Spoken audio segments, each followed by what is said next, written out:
Akciu zaprovádzala fondácia Ana i Vlade Divac u ramikoh projektu Potrimovka lokalnim samoupravom u pozriadových situáciách a účastvovali volontere nevladové organizácii Center za rozvoj Srima i migranti zmestení u budinku na Principovcu.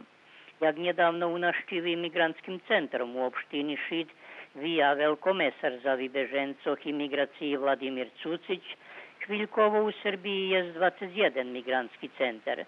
Вони поповнити за сколо 70% капацитетов и вони шитски у складе с европскими стандардами. А зместени мигранти прилапели реалност у котrej се находза и нигде нет окремни проблеми. Cucić tiž tak okreme na angažovanosti podzekoval Srimcom, odnosno opštini Šid, na spravovanju kolo migrantov zmestenih u tim stretku.